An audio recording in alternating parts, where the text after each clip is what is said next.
Well, if I can make a question, talking about the future trend, of course, could you point us a possible future trend inside the walls of internet, if it's possible to do?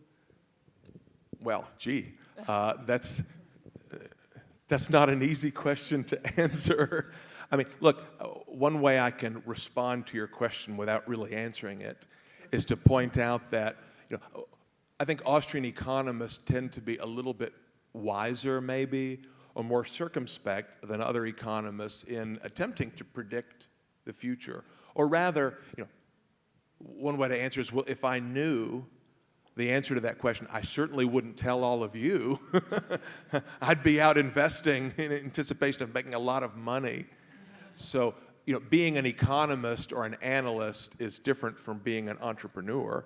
But, look, my best guess would be not much different from what other people who follow technology trends are estimating, right? It seems that from what the scientists tell us, they keep saying that Moore's law is going to stop. Eventually you're going to run up against some physical restrictions. You can't make a computer smaller than one atom, okay? But we seem to be a long way away from reaching that limit.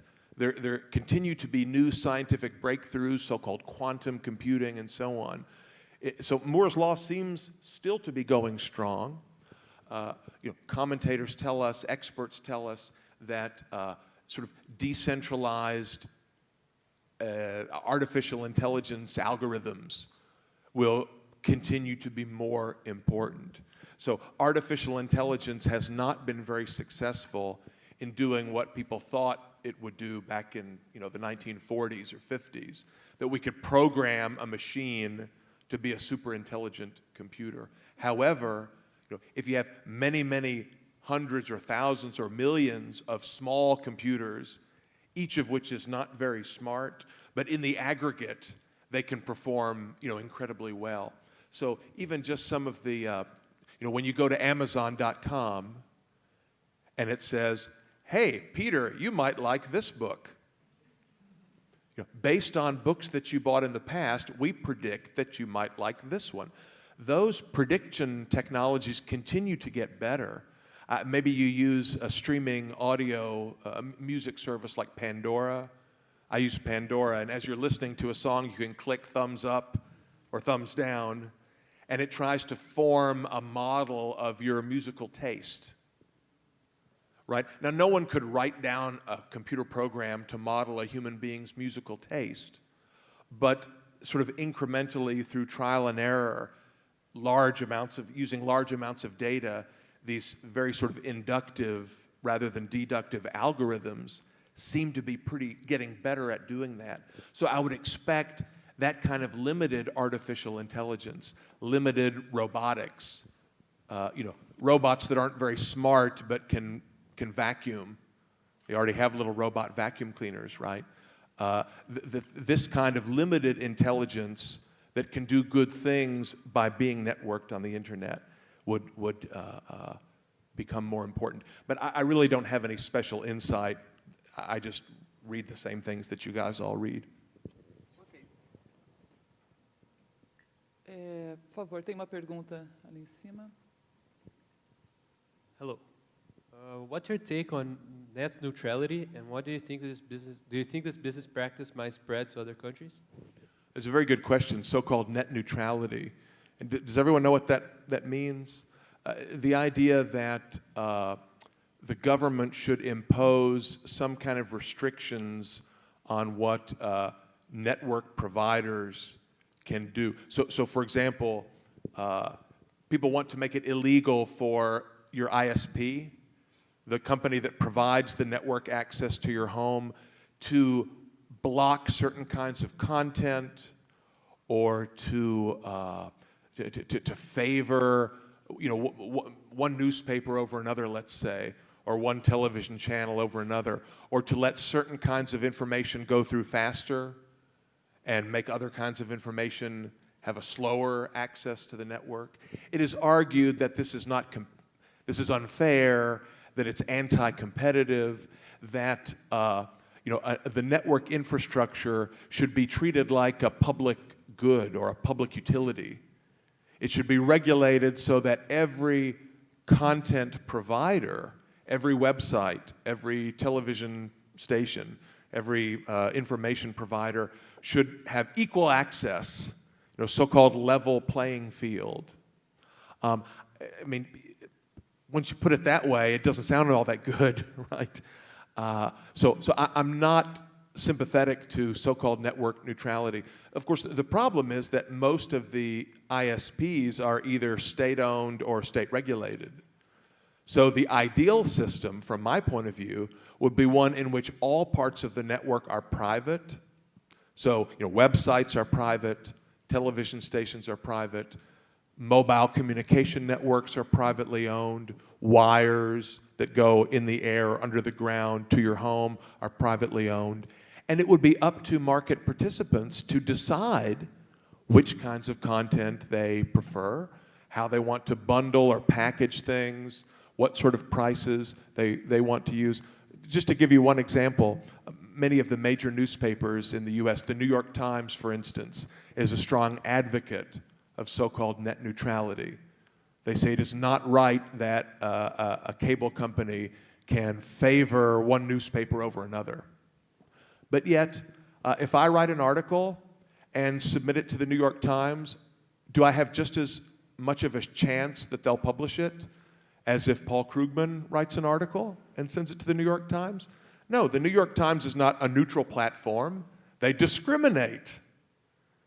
They favor Paul Krugman over Peter Klein, which of course is a tragedy. It's a very unwise move. But the New York Times is not a neutral platform. A television station is not a neutral platform. A website is not a neutral platform. It doesn't even make any sense, because bandwidth, network access, like any other good or service, is scarce. It must be allocated among competing uses and users, and allowing the price mechanism to perform this task is by far the best means of allocating that scarce resource. Nós temos outro participante aqui.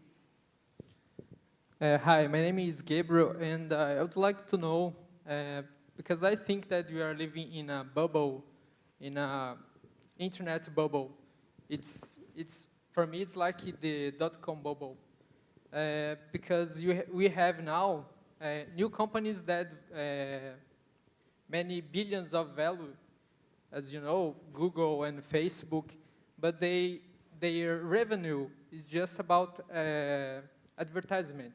It's not real economy, just advertisement. What do you think about that? Do you believe that we are living in a bubble because of we have an economy that is superaquecida? Yeah, I have a similar question here. Yes, I think I understand. Vou falar em português, depois traduzir. Gostaria de saber seu ponto de vista em relação ao valor das marcas versus faturamento de empresas como Facebook, Google, Twitter. Qual o fundamento dessas empresas valerem 60 milhões de dólares, 200 milhões? So it's the same point always. He likes to know if you agree with this high amount of value that these figures. Well, I mean, I certainly agree with you that we look at many internet companies that have very high market valuations and pretty small revenue streams or fairly narrow revenue streams, right? So Google actually does have a lot of revenues, but as the first questioner points out, they come almost exclusively through one channel, through an advertising channel. Companies like Twitter and Facebook have much smaller revenues, but yet very high sort of market valuations. And this is, of course, exactly what we saw during the dot-com bubble of the 90s. Very high ratios of market value to real earnings. Now, so does that mean that we're in a bubble now? Well, first of all, bubbles are very difficult to identify at the time. We sort of only know ex post, right? So, market participants are willing to pay pretty high prices to get shares of Google. And we might look at it and say, well, it doesn't seem like that can really be justified in terms of the expected stream of future dividends and capital gains. But it's not easy to say that the market is making a mistake in this sense. Now keep in mind that the dot-com bubble in the US was, in my interpretation, at least partly fueled by credit expansion. It was partly an Alan Greenspan bubble, right? So the Austrian theory of the business cycle, about which we've heard some already and which we'll hear more about this afternoon, I believe, it describes a specific mechanism through which credit expansion distorts the economy's capital structure, lengthens the structure of production, leads to misallocations of resources, malinvestments. But the theory does not say exactly how the malinvestments will appear in a given historical case, right? So in the bubble that we've just now gone through, the malinvestments appeared in real estate, in land values and home prices and the prices of certain kinds of securities and so on. In the 1920s, the bubble manifested itself in stocks and in other parts of the economy. And at least part of the dot-com bubble, I think, reflects a credit-fueled central bank bubble, which combined with specific technological improvements and a lot of excitement and hype, led to some of the malinvestment being channeled into technology stocks. Now, the asset bubbles that we think we're seeing now in commodities and real estate and so on, as central banks have responded to the last crash by doing exactly the same thing over again, namely increasing the amount of credit expansion, increasing the rate of credit expansion as a response to the problems caused by their previous credit expansion. It's possible that some of that may also manifest itself in technology stocks, but it's not easy to say at the time.